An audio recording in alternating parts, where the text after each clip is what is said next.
This video is brought to you by catbeast.com. Design your own custom snapbacks and hats. JD from New York, 206. It's time for Off the Script. Big Show and Ryback, Strowman and Roman. Get off my fucking TV and save me the misery. And all you fucking goons, just grab a cold beer. The man of the hour is finally here. JD from New York, 206. It's time for Off the Script. JD from New York, 206. It's time for Off the Script.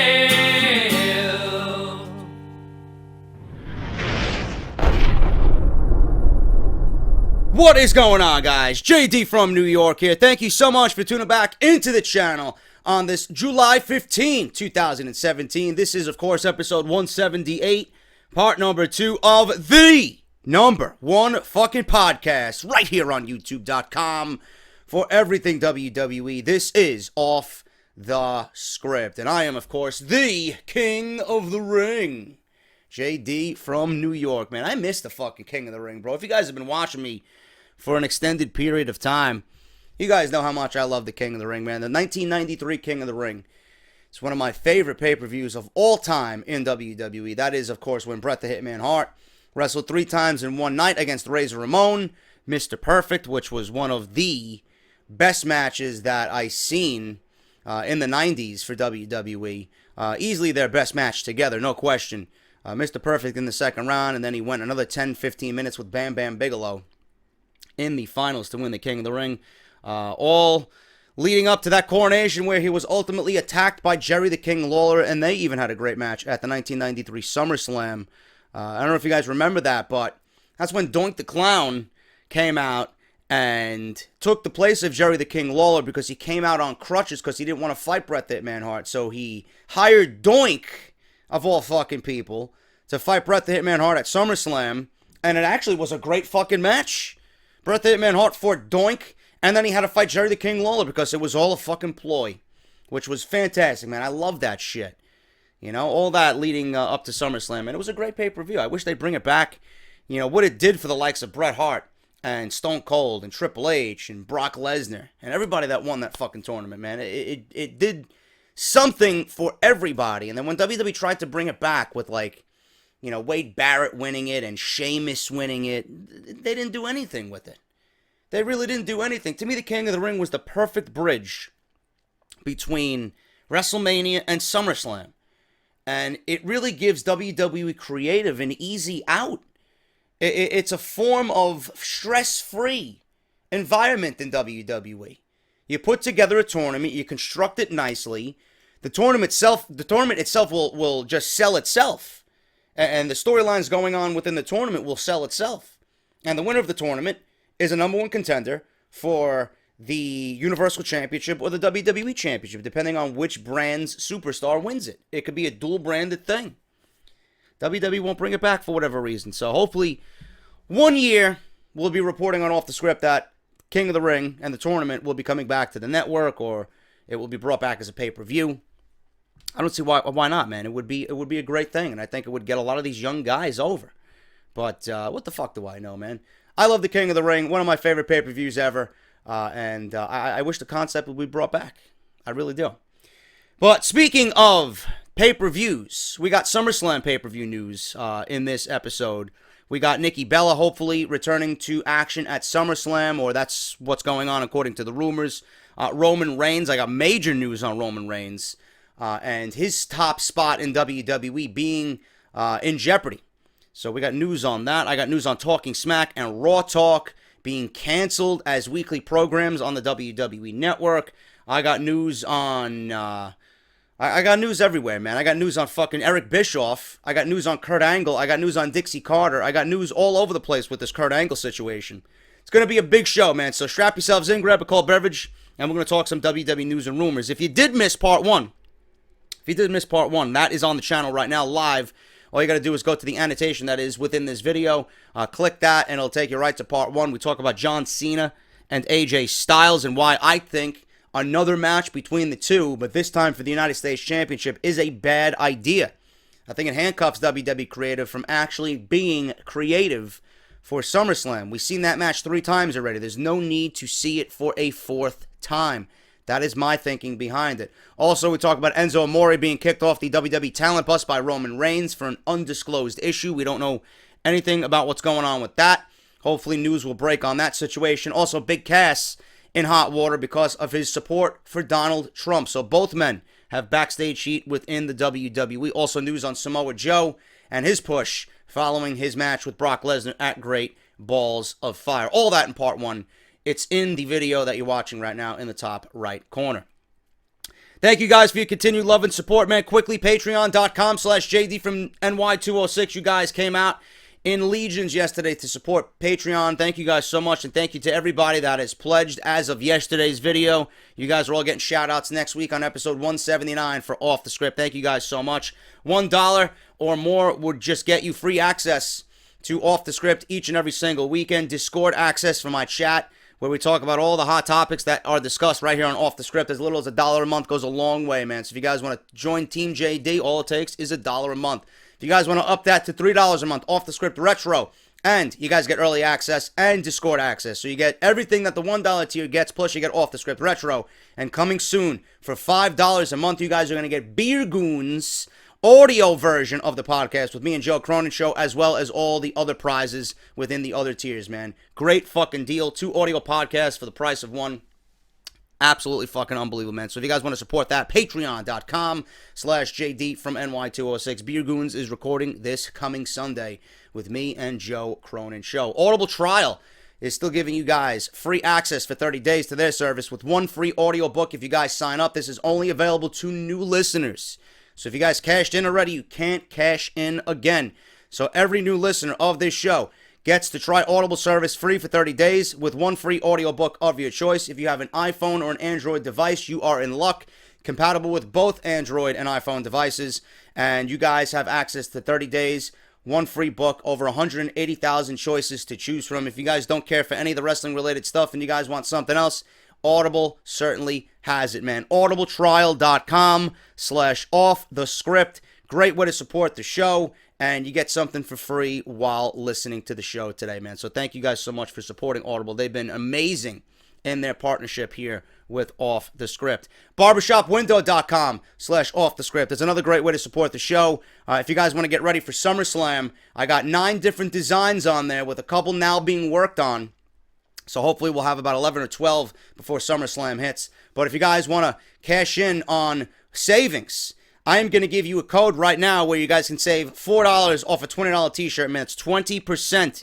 So that's JD17 at checkout. You guys can go to barbershopwindow.com, pick your shirt. If you guys want to buy 2 or 3 shirts, you're going to save some mega money, man. That's JD17 at checkout on barbershopwindow.com/offthescript. Get your t-shirts now before SummerSlam hits, man. It'll be here before you know it. And thank you to the fine people over at capbeast.com for sponsoring the show all summer. If you guys want any custom-made logos on hats, caps, beanies, you name it, man, Cap Beast has got you covered. Use the coupon code JD10 at checkout to save yourself some money on capbeast.com.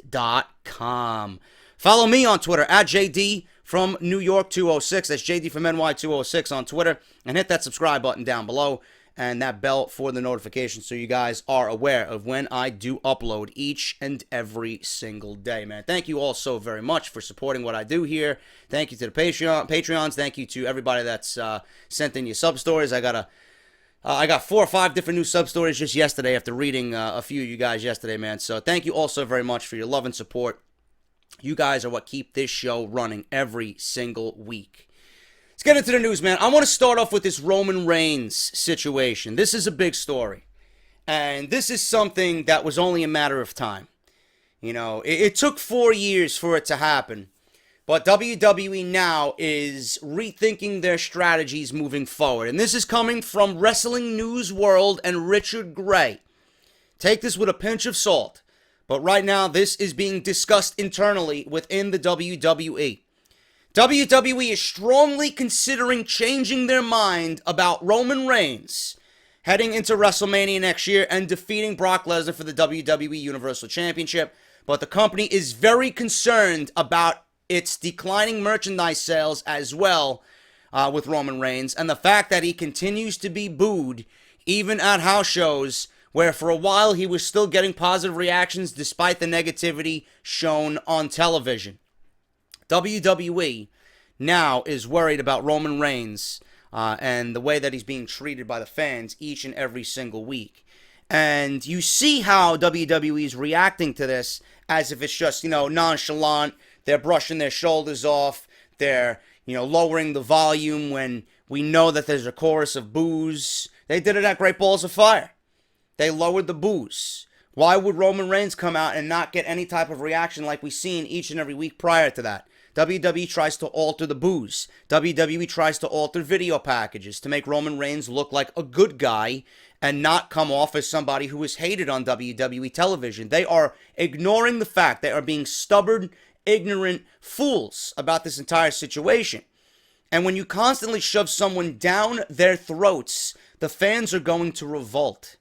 We all know WWE wants to make Roman Reigns the number one man. We all know WWE wants Roman Reigns to headline WrestleMania every single year. He's got the pretty face. He's got the good looks. He's the handsome guy, right? He's marketable. He's got that chiseled physique. He's got the tattoos. He's got the baby face, right, with the goatee and the beard.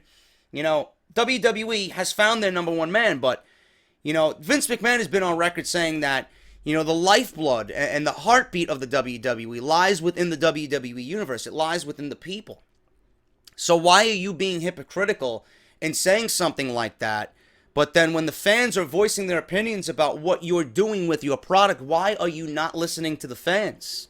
If it was up to the fans, I guarantee you take 100 people from the audience and you gauge their reaction on who they want to be the face of the WWE. More likely than not, Roman Reigns isn't going to be even in the top 4, top 5 of people that are voted. So I don't understand what this this perception is of Roman Reigns. He's failed for 4 years. He can't get over. WWE has ultimately ruined him each and every single time they tried to get him over with every situation they put him in. It's just nauseating, and nobody wants it. And now you're thinking about, it's being reported everywhere now you're thinking about putting him in the main event of WrestleMania again and having Brock Lesnar hold the second biggest championship in your company all the way till WrestleMania, only to be, there and fed to Roman Reigns? You don't think people are going to catch on that? You don't think people are going to revolt based on that situation? You don't think people see it from a mile away? That's not a good decision.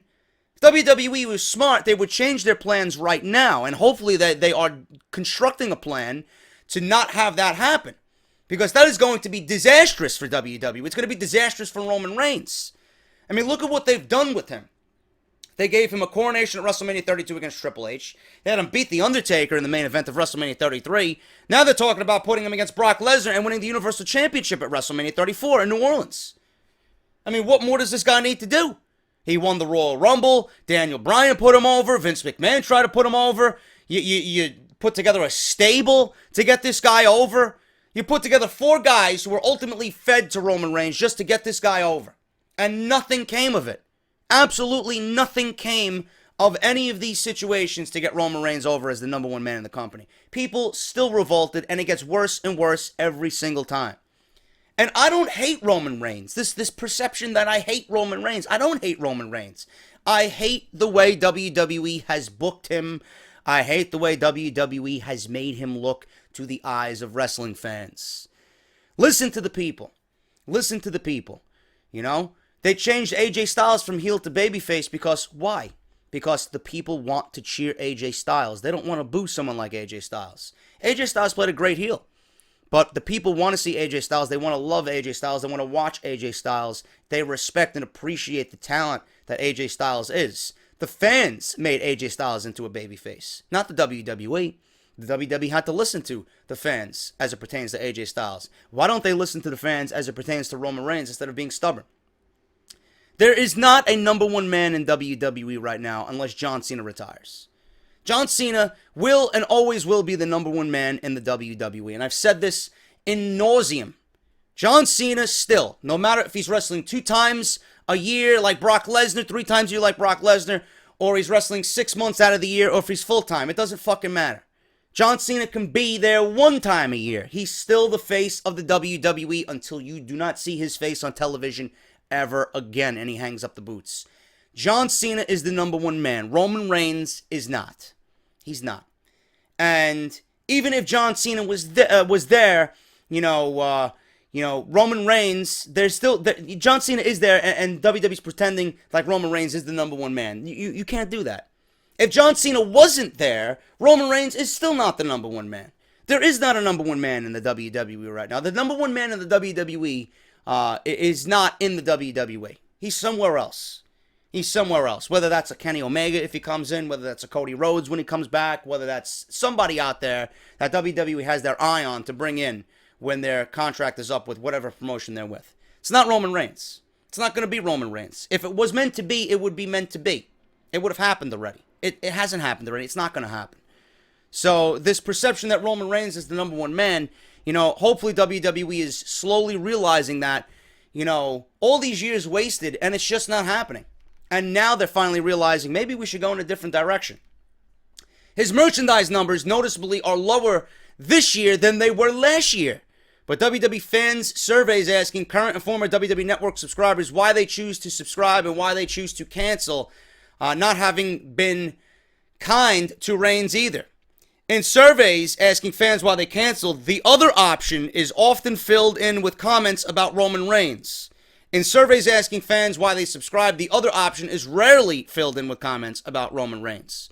While WWE often ignores the live television crowd when it comes to determining their top babyfaces, they're less likely to ignore merchandise numbers and house show reactions. This was only a matter of time. If WWE was smart, Roman Reigns, and I said this yesterday on Off the Script, Roman Reigns does not even need a world championship. He doesn't need to be seen as the man holding their prized possession. It doesn't need to be. That title will gain more notoriety. That title will gain more prestige on the waist or the shoulder of someone else. You could do much more. You could do much more with a title, putting it around the waist of a Braun Strowman, or the waist of a Samoa Joe, or the waist of a Finn Balor. Something like that. Roman Reigns doesn't need it. Anything that you do as it pertains to championships or accomplishments with Roman Reigns are going to be overlooked, and they're going to be thrown up by the WWE Universe because nobody wants to see it. Roman Reigns does receive strong reactions, but he's not receiving the reactions that WWE wants. They're receiving reactions for Roman Reigns that are fake. They're not genuine to what WWE wants them to be. They're genuine hatred. It's genuine hatred. So WWE on their end needs to kind of flip the fucking coin here. They need to turn Roman Reigns heel. So you got the WWE Universe spewing hate at Roman Reigns. Meanwhile, WWE is trying to perceive him as a babyface. It's not going to work that way. That's going to make the fans more angry. If WWE flipped the coin here and made Roman Reigns heel, and then the crowd reaction was still the same to Roman Reigns, now you're doing something right because Roman Reigns is getting reactions that are organic and natural to what we should be getting. Right now, it's not organic. It's not natural. What they're doing is wrong. What they're doing is downright embarrassing. They're embarrassing themselves. They're pretending something is the way it is when it really isn't.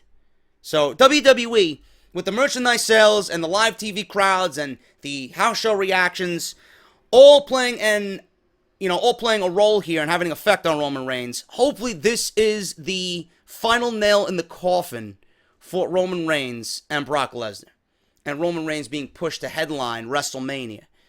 You headline WrestleMania because you are the number 1 man in WWE. With all these negative, points against Roman Reigns here, doesn't look like Roman Reigns is the number 1 man. In fact, I mentioned on yesterday's Off the Script, I would say Brock Lesnar for Braun Strowman at WrestleMania. And if you want Roman Reigns to somehow win the title, in 2018, I'd have him hold the title going into WrestleMania, but I wouldn't have him be coronated as the man. I would do something else as it pertains to the Universal Championship. If you want to get John Cena his 17th title reign at WrestleMania, by all means, I'd rather see that than Roman Reigns being coronated again when we already had one for him at WrestleMania 32. Or I'd rather see Finn Balor get his Universal Championship match that nobody seems to be talking about. They're downplaying the fact that Finn Balor is even due a title shot. He's never got one. after he was out with injury, after Rollins accidentally injured him at SummerSlam last year. He came out saying that he wants Brock Lesnar. Now he's not even in the main event picture. So when are you going to start talking about Finn Balor winning the Universal Championship, or at least getting a shot to win the Universal Championship? You can't downplay that forever, man. That's not going to go away. People are going to remember that, and it's going to be an issue that's going to be brought up again, believe me. You know, I would rather see Roman Reigns versus Finn Balor, and Roman pass the torch to a Finn Balor at WrestleMania. You know? Anything but Lesnar and Reigns. Anything but Lesnar and Reigns. Because Lesnar and Reigns is the personification, it's the embodiment of what WWE has done for the last 4 years. Roman Reigns and Brock Lesnar at WrestleMania for a Universal Championship, with Lesnar passing the belt on to Roman Reigns, is indicative of failure. It's failure. It's WWE not realizing what is going on around them. And they can't have that happen. I want something new. I want something fresh. Roman Reigns does not need to be the number one man in the company. Get it out of your head. He doesn't. He's over as it is. He's over as a heel. Flip the coin, turn him heel, and do what is right by Roman Reigns. And at that point, maybe somewhere down the line, maybe somewhere in the future, you can revisit Roman Reigns, because he ain't going anywhere anytime soon. You can revisit Roman Reigns and do a babyface turn when the situation presents itself. And then you will get what you want. And then you can give him the push as the babyface and have it be organic. But the situation has to arise, and the situation has to present itself. Right now, WWE has done everything to make this man the most hated man in the business. So flip the coin and treat Roman Reigns like the most hated man in the business. Then you'll see a difference. Then you'll have an opportunity to get what you want out of Roman Reigns, which is ultimately a babyface run and potentially a number one man in the company. It's not that difficult. But Roman Reigns right now, his status as number one man in the company could be in jeopardy. Major backstage news for Roman Reigns: declining merchandise sales, house show reactions, not sitting well right now with WWE, and they're rethinking about Roman Reigns headlining WrestleMania going forward. So that is the news right there as it pertains to Roman Reigns. We got news on Talking Smack. This actually came across the news feed earlier this morning. Talking Smack reportedly canceled as a weekly show on the WWE Network. Now, I don't necessarily watch Talking Smack when it happens, because I'm usually recording a SmackDown Live review, and then I'll go back and watch it when I'm laying down, getting ready to go to sleep. But Talking Smack airs weekly after every episode of SmackDown and 205 Live. The show is hosted by Renee Young and usually features a variety of co-hosts, including Daniel Bryan, Shane McMahon, sometimes JBL. The show gives WWE stars a different platform for them to showcase themselves to the fans. The show has become one of the best things of the week for some WWE fans. Unfortunately, there is some bad news as of Friday morning. According to a report from Mike Johnson, a PW Insider, Talking Smack is canceled as a weekly show. The show's final episode aired this past week, according to the report. Instead of being a weekly show, it will be moved to after pay-per-view events, similar to what WWE does with Raw Talk. So Raw Talk will not be appearing after Monday Night Raw. When they do it, it will only take place after Raw pay-per-views, and Talking Smack will take place after SmackDown Live pay-per-views. So, for example, Battleground's coming up. We'll see Talking Smack on Battleground. We're not going to see Talking Smack next week and the week after on the go-home show for SmackDown Live. This is a big disappointment to some, as the show has provided fans with a lot of entertaining moments, ones that include the best promos that we've seen all year. From The Miz going off on Daniel Bryan, it also gave talent a platform to open up to the audience in a way that they can't do on weekly episodes of SmackDown Live. And a lot of people right now are bummed that this show has been taken off the weekly schedule for the WWE Network. This is a statement from WWE as posted by Ryan Satin of Pro Wrestling Sheet on Twitter, and I quote from WWE: "We continuously review WWE's network programming lineup based on a variety of factors, including viewership and subscriber research. Talking Smack and Raw Talk will air following pay-per-view events, and Tuesday will continue to feature 205 Live." I don't like that because this is one of the most organic shows that WWE has on their platform. It felt real. It felt normal. Normally, when everybody comes off as sounding very robotic and very scripted, Renee Young, Daniel Bryan, Shane McMahon, even JBL, all the talent that appears on the show, they're allowed to pretty much shed this skin They're allowed to just shed their skin and be themselves and have fun and just be free and go in depth about current storylines and how they really feel and, open up and be comfortable. They don't have to read a script. They don't have to memorize lines before going out in front of a live audience. They could just be there sitting down with their colleagues and their coworkers and just shoot the shit on Talking Smack. Sasha Banks was on Raw Talk, I believe, last week, and she opened up about Alexa Bliss, and it sounded very organic. It sounded very real. And I got news on that in a little bit. Baron Corbin. Baron Corbin's mic skills were an issue for Baron Corbin early on in his WWE run. With more and more appearances on Talking Smack, you've seen him open up a little bit. You've seen him get a little bit more comfortable in front of a camera, in front of Shane McMahon, in front of a live audience that's watching live, with a microphone in his hand. I mean, The Miz, do I even have to say anything about The Miz? The Miz cut a scathing promo that was a work shoot on Daniel Bryan that we would never see on SmackDown Live. We see glimpses of that. The Miz throws shade here at Dean Ambrose, and, he throws shade at Daniel Bryan and whomever he's feuding with John Cena as well. But it was never to the extent of what he did on Talking Smack when he got a full 3 minutes to just go off the fucking cuff and just say whatever the hell he wanted. It was all planned. It was planned ahead, but it felt real because he added real life element and real life feeling to what he was talking about in that promo. And if WWE is smart, they would allow this to continue on a weekly basis. I have a feeling this is all having to do with that story about WWE cutting pyro as well. They cut the pyro from Monday Night Raw, SmackDown Live, and pay-per-views and wrestler entrances because they feel like they don't need pyro. They feel like they don't need pyro anymore. Then the reason came out, and Meltzer reported it, that WWE is cutting pyro because they are trying to cut costs. But then I'm thinking back to what WWE does financially every year, and they're making more money now than they ever have in the history of this fucking company. So cutting pyro seems to be, a little head scratching to me, where they're trying to cut costs here and there. A lot of people wonder why they don't, really make these B-level pay-per-views stand out. There's no reason for them to. There's no reason for them to. Why are they going to waste money on getting something to look so great when not a lot of people are watching it? At least compared to, years ago. There's no reason for them to differentiate the pay-per-views. It's a SmackDown Live branded pay-per-view. We're going to give you the SmackDown Live set with the Battleground logos. Or the Money in the Bank logos. Same thing for Raw with the Extreme Rules logos or the Great Balls of Fire logos. WWE, I feel like they're doing this to cut costs. I feel like they're doing it to cut costs, but it's a mistake. Because the best programming on WWE television are the programs that feel organic. Go figure. They cut a lot of the bullshit out that gives you a real life feel about the product. They cut Talking Smack. They cut Stone Cold's podcast. They cut Jericho's podcast. They cut JBL's show, right? I mean, we got Bring It to the Table, but even that down to its core is still scripted. It gives you that shedding of the skin kind of organic feel to it, but it's not like Talking Smack was. Talking Smack was just a free environment where guys can go on there and just be themselves. And those are the best programs that are presented on the WWE Network. Those are the best programs that WWE has in their arsenal. And go figure, the best feuds and the best storylines are the ones that have an organic feel, that incorporate real life, influences in the storyline. Why do you think The Miz vs. John Cena at WrestleMania was so great? Why do you think the build was so great and the match sucked? We knew the match was going to suck.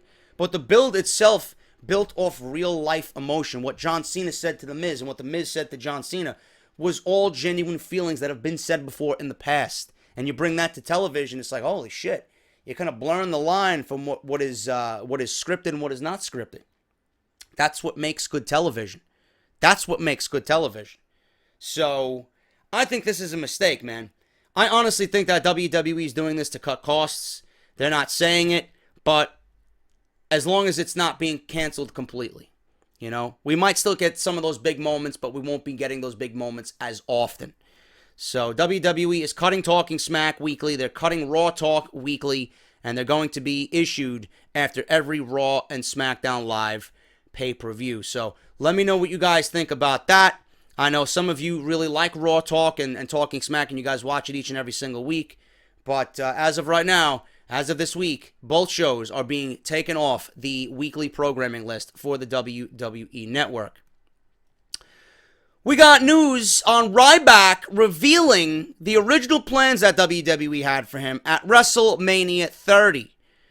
And this actually is getting Ryback into hot water with one Dana Warrior, Ultimate Warrior's wife. On a recent episode of the Conversations with the Big Guy podcast, Ryback spoke about the original plans for him at WrestleMania 30 in New Orleans. In case you missed it, Ryback and Curtis Axel were unsuccessful in their claim to win the WWE Tag Team titles at WrestleMania 30. They faced the Usos, the Real Americans, and Los Matadores at the event on the kickoff show. Ryback was asked about the rumors at the time about him wrestling the Ultimate Warrior at the event. He says that Ryback versus Warrior match was actually planned several months in advance. And I quote, Mark Carano actually had showed me the WrestleMania card early. They kind of have an idea of what they want to do, obviously, ahead of time. And they had it on there that Ryback versus the Ultimate Warrior was indeed planned. And I just said, cool. But in my head at the time, it was during my heel deal, that first one, where it probably wasn't going to be a favorable position for me as far as all that. But I was excited because I figured it was his one last moment in WWE, so I thought it would be really cool. I didn't think I would necessarily be the right guy for that because I didn't know anything about him. I didn't know what kind of shape he was in, if he could wrestle or not, but I 100% would have done it because I did everything that they asked me to do. End quote. He did express some concern about the match since it would only last a few minutes, but he said he would have enjoyed it for the memory. The match never came to fruition, and Ryback was on the kickoff show instead of the actual event. Warrior sadly passed away only a few days after WrestleMania 30. Ryback is completely full of shit. Dana Warrior then comes out and says this is completely untrue via Twitter today. She's like, why is it people need to take someone who is not here anymore and, use their legacy for their own personal gain and their own personal profit? Just do you and mind your own business. So Ryback probably lying, because if you looked at the Ultimate Warrior come out on stage for his Hall of Fame induction speech, he was in absolutely no way to physically compete in the ring. If you've seen him show up on Monday Night Raw after WrestleMania, there's no way the man was physically able to have a wrestling match. So I don't know what Ryback is on. I don't know where Ryback is getting his information from. I don't know what Ryback's fucking story is here. It looks like he's just trying to develop fucking dialogue for a show where there really is no dialogue. He's making up stories as they go. I doubt, seriously, this was even a fucking idea passed by anybody in WWE Creative. And that really is fucked up, that Ryback would use the Ultimate Warrior's name in vain, being that he passed away a couple of years ago, simply for fucking material for his podcast. When his wife has come out, Warrior's wife that is, and says this was completely untrue. You think his wife doesn't know all the fucking plans that they had for the Ultimate Warrior for WrestleMania weekend? That was the biggest moment or the most cherished moment of their fucking lives. The fact that he came back into the WWE, that Vince McMahon welcomed him back with open arms. They gave him a fucking statue. They made a big deal about him coming back and putting him in the Hall of Fame. You don't think his wife knew what the entire plan was for that entire WrestleMania? Give me a break. Why would his wife lie? Why would his wife lie? His wife, who's in charge of his entire empire, being that he's passed away, or since he's passed away, why would she lie about that? So, if you're going to take a side on this, clearly it's not with Ryback. Ryback looks like a complete fucking buffoon with this comment. I doubt that the Ultimate Warrior would have ever had another match in WWE, let alone against fucking Ryback. Give me a break. So, Ryback acting like a complete fucking idiot, making himself look like a fucking goon. We got news here on, let me see here. I had news on Shelton Benjamin, which we'll get to if I can find it. The latest news on Shelton Benjamin and the WWE. There seems to be some intrigue here, and as always, some bickering from the dirt sheets in the wrestling community. Shelton Benjamin, the gold standard. We all want to see Shelton Benjamin back on WWE television. Yes, we do. Okay? I think he would add a lot to SmackDown Live. But there have been rumors for the past several months about Shelton Benjamin possibly returning to WWE. Benjamin was supposed to join the SmackDown Live roster in 2016, with some vignettes even airing to advertise that before his debut. A shoulder injury halted his return, and as a result, Benjamin never ended up signing a contract with the WWE. Fast forward to the last few months, and there were still rumors that he could be WWE bound. Benjamin has fully recovered from his shoulder injury that required surgery. Now, Ryan Satin of Pro Wrestling Sheet has refuted earlier reports that Benjamin hadn't signed with WWE. Dave Meltzer said that he has not heard any news at all about Shelton Benjamin signing with the WWE, but Ryan Satin says otherwise. He says that his sources say that a deal is done and that Benjamin is on his way to the WWE. He quotes on Twitter, "Did the Wrestling Observer report that Shelton Benjamin hasn't signed with WWE? If so, that is false. My sources say his deal is now done." This is great news for SmackDown Live, hopefully, and fans of the gold standard Shelton Benjamin. I would love to see him. I would love to see him if WWE does this US Open Challenge with AJ Styles. I would love to hear that music go off and Shelton Benjamin and AJ Styles come out in the main event and fucking give us a 20-minute classic, man. That would be phenomenal. That's exactly the role that I had for him. That's the role that I pitched several months ago. You know, it wouldn't have been in the Open Challenge situation, but, you know, if Kevin Owens was the United States champion going into SummerSlam, that was my original SummerSlam match. If Shelton Benjamin was back in WWE and on SmackDown Live, Kevin Owens versus Shelton Benjamin for the United States Championship at SummerSlam. You know? Can you imagine the matches we get for the United States Championship? Man, that could be the most highly contested title in WWE. You got AJ Styles versus Shelton Benjamin. You could put Ty Dillinger. You could put Kevin Owens. You got Rusev, Luke Harper. WWE's got gold written all over that mid-card, bro. If Shelton Benjamin comes out and is back on WWE television on SmackDown Live, that United States Championship picture is looking pretty damn fucking good, man. I don't know about you guys, but WWE has so much talent that they don't know what to do with it. They don't know what to do with it. You know? They could make the brand split really special, but they can't get the time to feature everybody. People saying SmackDown Live needs 3 hours. No, you don't. Just feature these guys in regular rotation. You can't not feature these guys and keep them off television for 6 weeks. You can't do that. You got to feature them some weeks. You got to feature someone else the next week. You got to give a nice rotation to these guys. But all in all, that mid-card scene on SmackDown Live, if you add Shelton Benjamin, could be fucking fantastic. Owens, Rusev, Zayn. You got Styles, Benjamin, Luke Harper. You got Ty Dillinger, Mike Kanellis. I mean, give me a break, dude. Look at the fucking talent you got there. But Ryan Satin reporting that Shelton Benjamin is on his way back to the WWE. That is absolutely fantastic news, and I can't wait to see what happens with the gold standard on WWE television. I got news here about Alexa Bliss and Sasha Banks and what WWE is doing with both females heading into SummerSlam. Now, the reason why WWE is extending this Sasha Banks and Alexa feud to SummerSlam is because they want it to have a real-life feel. The original plans for the match between Alexa and Sasha Banks at Great Balls of Fire were Alexa Bliss winning by pinfall. Now, they wanted to continue because the rumors are stating that WWE is extending this because they want to use the narrative that there is real-life heat between Alexa and Sasha Banks.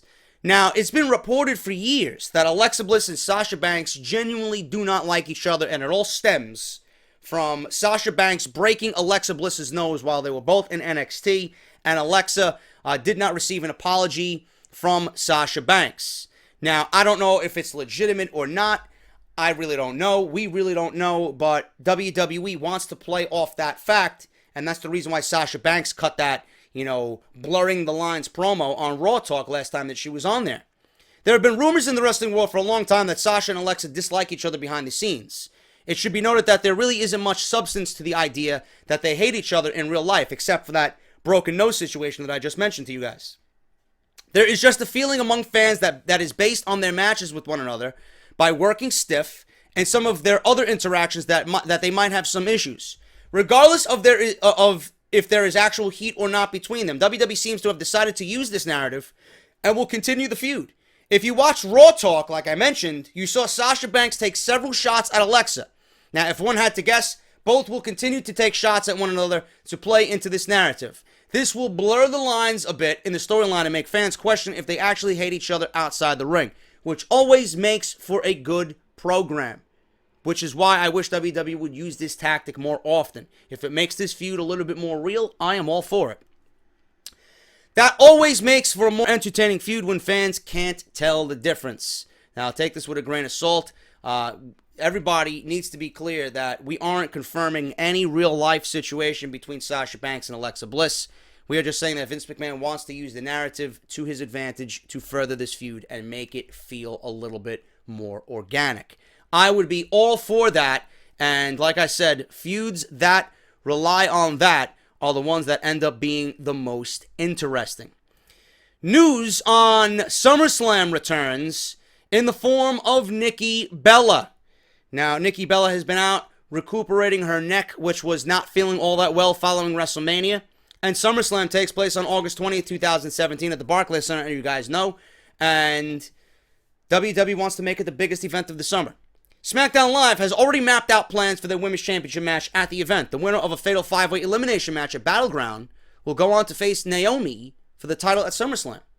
Now, if this new report is true, we could be in for a bit of a surprise at SummerSlam, and the SmackDown Live Women's Division will get a nice needed shot of momentum and adrenaline. According to a new report from PW Insider, there is a lot of talk about Nikki Bella returning over the next several weeks. This would lead to a match at SummerSlam, according to the new report. Now, if Nikki Bella enters the Battleground match as a 6th competitor against Natalya, Charlotte, Becky, Tamina, and Lana, and she wins, she will go on to face Naomi. SmackDown Live gets 2 women's matches at SummerSlam, which I am not in agreement with at all. 1 per brand. You don't want to overload too many matches and have it be too many women's matches. 1 is enough for each brand. SmackDown Live is the other idea, getting 2 women's matches on the card, Naomi versus whoever the Fatal 5-Way winner is, and then a separate match involving Nikki Bella. Or, WWE could go the route of her fiancé, John Cena, and make Nikki Bella a free agent, and she moves over to Raw whenever she wants to face someone from the Raw Women's Division, which, again, I am not in favor of, because then what is the reason for a fucking brand split? John Cena is one and enough, and he didn't even fucking give you a real reason why he was a free agent. He gave you the free agent because... He gave the reason of being a free agent because he's John Cena. He can do whatever the fuck he wants. You know, and he listed Braun Strowman and fucking Brock Lesnar and Roman Reigns on his list of people. You know? But Nikki Bella being a free agent is not going to make the brand split look any better than it does. That's actually going to take away from the brand split. Keep the brands separated. There's no such thing as free agents. Okay? So Nikki Bella, if she's coming back, she's going back to SmackDown Live. Plain and simple. Nikki wrestled at WrestleMania 33 when she teamed with John Cena to defeat The Miz and Maurice. She took some time off to heal from her sore neck injury, which she had surgery on prior to getting ready for WrestleMania. I'd like to see Nikki Bella back. You know, I've grown to like Nikki Bella. You've seen the hard work she puts into. She's not bad at all in the ring. I think she's very well off in the ring. But having her on SmackDown Live certainly would add a nice shot of momentum and a nice shot of adrenaline to the women's division. Because right now, you know, you look at the landscape of both women's divisions on Raw and SmackDown. They're kind of you know, boring. You know, there's not a lot of talent per brand. WWE usually features, you know, who they want each and every single week. It's usually Sasha and Alexa, and then you know Nia and Bayley. You got Mickie James, who's fallen from fucking grace. You got Dana Brooke, who's a complete waste of fucking payroll. On SmackDown side, you got Tamina, who's really not all that built up yet. You got Carmella, who won the Money in the Bank. They're building her up. Natty has always got a nice supporting role. You got Naomi, who's the champion. They're trying to get Lana involved, but nobody's ever going to, you know, back Lana and believe in Lana. You got Charlotte. You got your Beckys. Nikki would do well on SmackDown Live. I think that would be great for the women's division. You know, when she was there feuding with Natalya, it felt right. They gave the women a nice couple of weeks to build a nice storyline that ended in a Falls Count Anywhere match, you know? So I'd love to see Nikki Bella come back, but not in a role of free agent, because you need to keep the brand separated. You already did that with John Cena. You did a shitty job at explaining why he's a free agent. Don't do the same with Nikki Bella, all because she's going to be married to John Cena, or, you know, they're engaged. Don't do that. But a potential spoiler for SummerSlam 2017, Nikki Bella could be returning via the PW Insider Report and Mike Johnson. I got non-spoiler matches for the first round of the Mae Young Classic. Now, last night before I went to sleep, I watched the introduction on WWE's YouTube page, 15-minute introduction. You got a sense of what Jim Ross is going to sound like. You got a sense of what Lita is going to sound like. Lita didn't sound too bad. She stuttered here and there. Jim Ross, you know, as he gets older, he's kind of stuttering here and there. He's not really fluid with his words like he used to be. You know, he's a little bit more, I'd say, laid back, where obviously, as of a few years ago, Jim Ross was really upfront and energetic. You know, but he's been dealing with a lot. You know, I don't really play into the fact that Jim Ross is losing his step. Anytime Jim Ross lends his voice to something, it is of great importance, because we don't really hear him all that much. You know, he's going to be doing the UK stuff when WWE decides to put that on the network. The Mae Young Classic, I can't wait to find out what's going on with that. But we got a sense of what Jim Ross and Lita are going to sound like doing the Mae Young Classic. It's exactly the same ambiance. It's exactly the same atmosphere that the Cruiserweight Classic was at Full Sail University. It looked fantastic. They did the same introductions like they did with the Cruiserweights. Everything is looking exactly like the Cruiserweight Classic did. And the Cruiserweight Classic is probably one of the best things that WWE has ever produced. So if they can relive and just play off what they did with the Cruiserweight Classic, this is going to be absolutely phenomenal, man. I can't wait to see some of these women in action. We got, I don't know how to pronounce this. I know they pronounced it completely different. It's Princessa Shuhei versus Kaylee Ray. Serena Deeb, if you guys remember Serena Deeb, she was in that stable with Luke Gallows and CM Punk where she shaved her head. Serena Deeb is back. There were rumors about her coming back, and she was there. She was being introduced, man. She looks fucking fantastic. She looked absolutely fantastic. She's going up against Vanessa Bourne, who we seen on NXT this week. She won a first-round qualifying match on NXT TV this week. Shayna Baszler versus Zeta, and Piper Niven versus Santana Garrett. Episode 2 will see Mia Yim, who is Jade from TNA. She'll go up against Sarah Logan, who I believe is... I forgot her name, man. What the fuck is her name? I don't know. It's coming to... It's not coming to me right now. I think that is Mary Dobson. Crazy Mary Dobson. I believe that's her. Mercedes Martinez versus Zia Lee. Rhea Ripley versus Miranda Salinas, who I believe is a student of Booker T's school down in Houston, Texas. Abby Lath versus Jazzy Gabbert. On episode 3, we'll see Toni Storm versus Aisha Raymond. Dakota Kai versus Kavita Devi. Candice LeRae, who a lot of people are saying should win this tournament, versus Renee Michelle. Rachel Evers, who is the daughter of Paul Ellering, versus Marty Bell. Bianca Belair, who we've seen in a qualifying match on WWE's YouTube page against Aaliyah. She's going up against Sage Beckett. Lacey Evans versus Taynara Conti. Nicole Savoy, who they showcased, and she's actually a corrections officer. She's this monster of a woman. She's going up against Reina Gonzalez, and the one match that I'm looking forward to, man. This is going to be, I believe, the Cedric Alexander versus Kota Ibushi match of the tournament, right here. Kairi Sane, a.k.a. Kairi Hojo, the Pirate Princess, versus Tessa Blanchard. That's going to be a match I'm going to keep a keen eye on, and I already seen her elbow drop because it was being tweeted out all over the place. So I know Kairi Sane beat Tessa Blanchard in episode 4 because they taped all these matches yesterday, and they're taping the rest of it today at Full Sail University. I seen her elbow drop, and my God, man, what a fucking thing of beauty her elbow drop is. Holy shit. I can't wait to see her elbow drop her way to the fucking crown and be crowned the first ever Mae Young Classic champion. I think I'm going with Kairi Sane, man. She's got a great look. That Pirate Princess deal is fucking... I don't know, man. It's fucking adorable. It's cute, you know? And that elbow drop is a thing of fucking beauty, man. So we're going to wait and see. All of this stuff is going to air at the end of August. And then we're going to have, I think, the second part of it air after that. And we're going to get the finals, I believe, at the end of September for the Mae Young Classic. Shaping up to be a very exciting month of August and September for the WWE Network.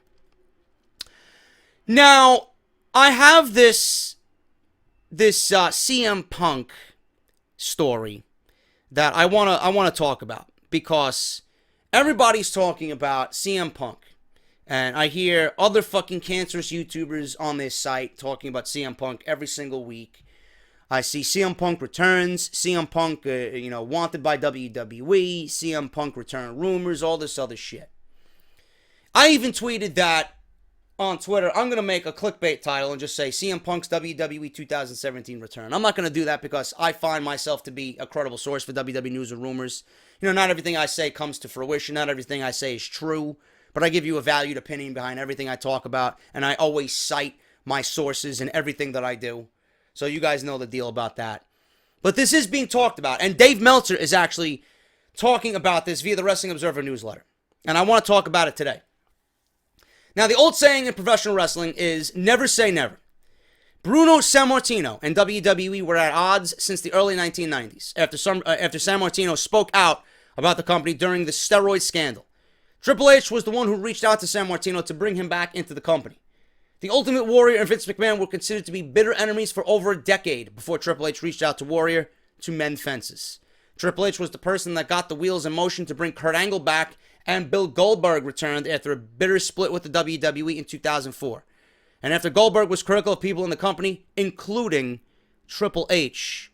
So it shouldn't be a surprise to anyone that WWE is willing to do business with CM Punk again.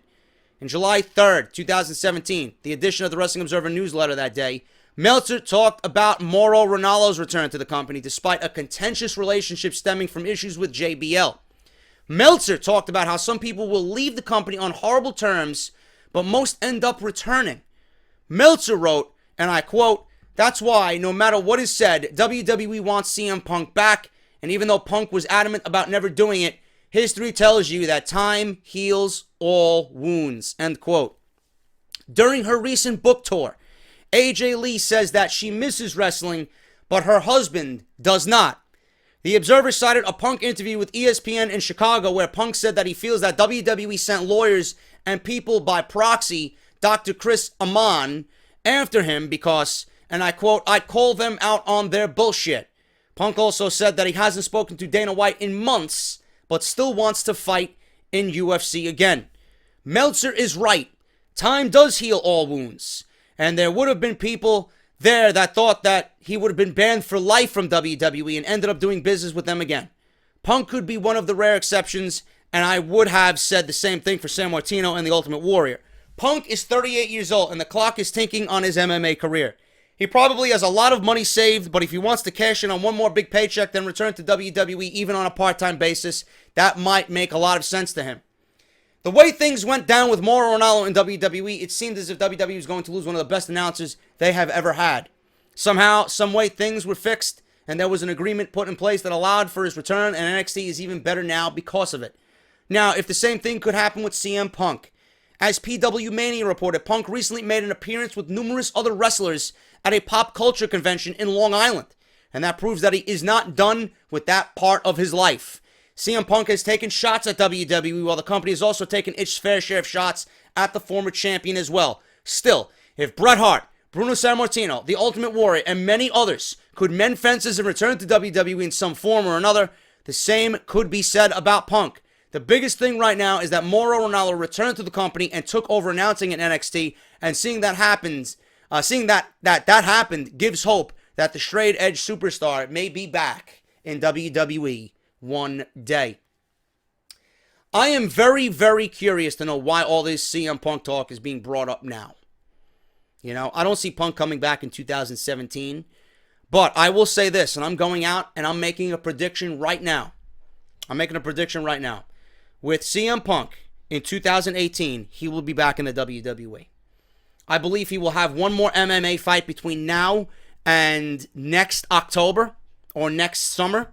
I believe he will have one more MMA fight. He will lose, and then he will realize that, I went at it the best that I could. I got myself in the best training of my entire life. I got myself physically fit. I look the best I've ever looked. I feel great. It's time to go back home. You know what? Vince McMahon has been on record saying that he wants to work with CM Punk again, even after all the bullshit. He came out on Stone Cold's podcast, and that was when it was a fresh wound. CM Punk was a hot topic, and you knew Stone Cold was going to ask that fucking question. And he asked Vince McMahon straight up, would you ever work with CM Punk again? Vince McMahon was open on that show and saying, yes, I would work with CM Punk again. You know why? Because Vince McMahon sees money. He sees money in CM Punk. There was so much money left on the table when CM Punk walked that Vince McMahon is like, oh my God, look at how much money was there. They know that they fucked up. They know that they fucked up. And with WWE now in a different position, you know, with how they're handling business now, and Triple H has more of a say in what's going on, and he wants to, you know, build the product in his vision, I think CM Punk is going to come back. And it's going to either be one of two things. One, Triple H is going to be a man, and he's going to man up and put this fucking bullshit behind him because he knows what CM Punk is worth. He knows what CM Punk can do for the WWE, and he's going to be a man, and they're both going to apologize to one another for all the wicked bullshit that they put each other through. Because I know CM Punk is worth something to the WWE, and Triple H knows that. No matter if you like him or not, you know what this guy is worth to you. And you would put all that shit behind you and become business partners. Goldberg did it. Goldberg was very adamant about talking shit about WWE after everything. He hated Triple H. The fucking shit that he said about Triple H, and Triple H hated Goldberg. Triple H went back and said, you know what? Goldberg is money.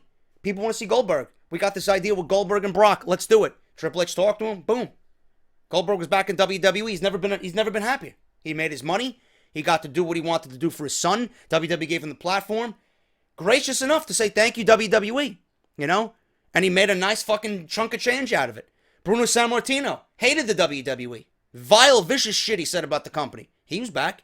Ultimate Warrior. They made a mockery out of the Ultimate Warrior. Triple H goes out and gets the Ultimate Warrior. Boom. Hugging Vince McMahon. Vince McMahon's got tears in his fucking eyes. These guys loved each other. These guys loved each other for years. They loved each other. And look at that. Vince McMahon, you know, crying at the side of the Ultimate Warrior. Crying when the news broke of Warrior passing away. You know? You don't realize what you have until it's gone. Type of deal. And who else? Bret the Hitman Hart.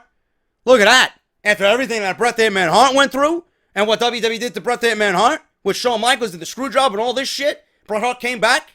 Give me a break, dude. Give me a fucking break. Everybody else. The Hogans. Sting saying that he would never walk through the WWE doors. Sting walked through the WWE doors. You know? So if all those guys who had fucking nothing but garbage to say about the WWE came back or walked through those doors for the first time, you don't think CM Punk is going to walk through those doors?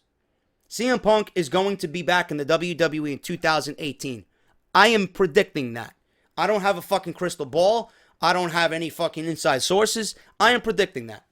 Kurt Angle was back in the WWE. There were reports that said that we would never see Kurt Angle back in the WWE. WWE doesn't want Kurt Angle. They don't want anything happening to Angle on their watch. Angle's in the WWE. He's the GM of Monday Night Raw. He's in the biggest storyline on Monday Night Raw. It's going to be revealed on Monday. So all this other shit, they all leave and they all come back home. Every single fucking one of them. Triple H is either going to reach out to CM Punk and get him back in the WWE, and both men are going to sit down and have a heart-to-heart, or WWE 2K Games is going to try and mend the relationship with CM Punk. They're going to bring him back as a special DLC character, or they're going to make him the DLC character for the game, or they're going to make him the spotlight character for the game. We got a pre-order, you're going to get CM Punk back in the game. 2K Games is going to mend the relationship with WWE and CM Punk, and then CM Punk, by virtue of way of the video game, is going to appear on television. And there's going to be a working relationship with Triple H, Vince McMahon, and CM Punk through the video game. Because they did it with Goldberg, they did it with Warrior, they did it with Sting. And CM Punk, to me, is going to end up being the same situation. Punk will be back in 2018. If not in 2018, earliest WrestleMania 2019. I'm predicting that. Because the report said, Meltzer said, Punk is 38 years old. He's 38 years old. Next year, he'll be 39. 2019, he'll be 40. Punk, you know, wants a WrestleMania main event. You know Punk wants that payday. You know Punk wants another run at the top. And he would, I swear to God, if Punk comes back, when he left, he was on top of the WWE world. Punk will return, and he will be as if he never left. He would be right at the fucking top. He would be right at the top. You don't think people are ready to fucking welcome this guy back with open arms?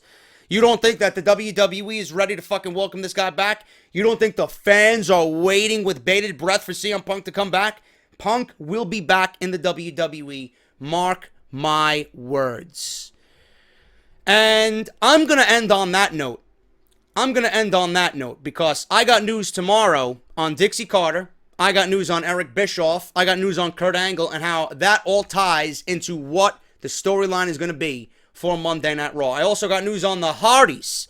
I got news on what the Hardys are going to be doing. Are they going to become broken? What has Rebby said this week on Twitter? So you guys have news on that coming tomorrow as well as other shit that I'm sure Austin Aries releases a statement on WWE. I got news on Bailey. I got news on Dean Ambrose. We got a lot of stuff to go over, man. We got a lot of stuff to go over tomorrow on Off the Script. So I'll save you guys that story and those stories for tomorrow. Thank you all so very much for tuning in today on Saturday, July 14th. If you enjoyed the video, hit that thumbs up. Make sure you guys follow me on Twitter at JDFROMNY206. Hit that subscribe button down below with that bell for your notification. And please, make sure you guys share the word, share the channel of Off the Script. I am JD. Thank you guys so much. Patreon.com/JD from NY206. audibletrial.com/offthescript and barbershopwindow.com/offthescript. Use coupon code JD17 at checkout to save 20% off. Thank you guys so very much, and I'll see you all on Sunday morning. Make it a great Saturday. This is Off the Script, the #1 fucking podcast in your subscription boxes right here on YouTube.com. Make it a great Saturday, and I'll see you guys on Sunday morning.